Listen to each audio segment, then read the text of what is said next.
Okay, finishing up. So we've mainly just got the tie at the end of the hair,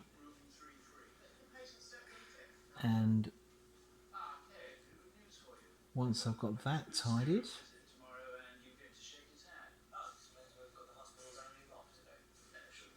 I'll sort out some varnishing for the model, which, to be fair, I'm not going to do on camera.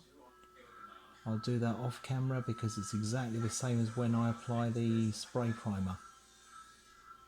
So I'll just do this in the red.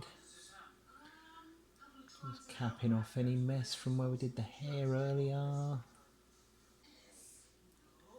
Get some silver on this, and I'm just going to hit this with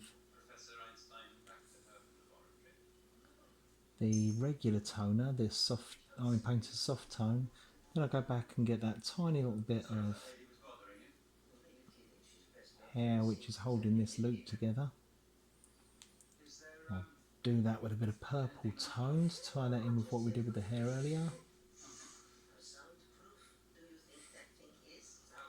And I think we're virtually there.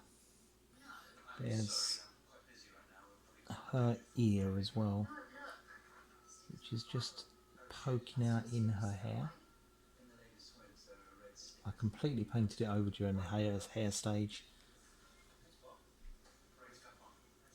It would have just been too difficult to actually avoid.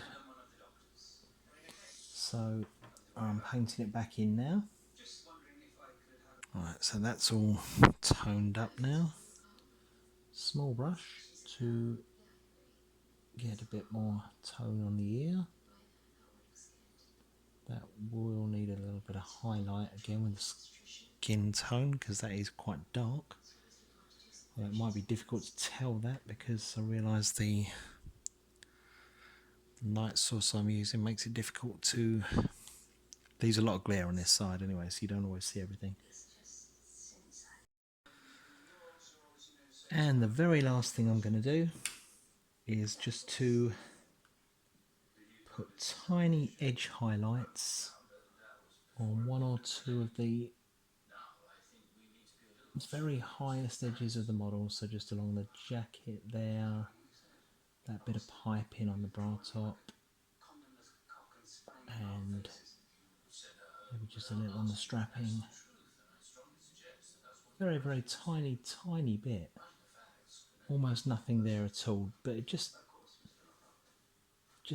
brings out a little of the colour. Now I've gone with an orange rather than a pink, just for colour strength. I mean, you might think that your highlight colour is going to be your base colour with more white, but that's not necessarily the case. You might want to keep the strength, you might want to go through yellows or something like that.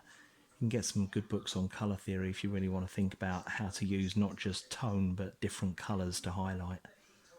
But once we're done with that, it'll be one coat of spray varnish and all finished.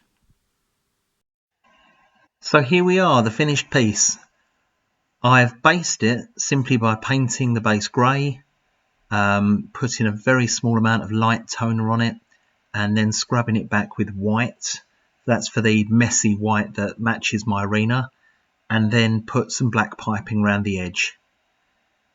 The varnish has gone on now, and you can see how it's knocked off all of the shine which was left from the toner. There were still some reflective parts of the toner, but that's now all been dulled off, and you can really see the difference. You can really appreciate all the light and shade work that you've done on the model. So that's it. Hope you've got something out of it. Thank you very much.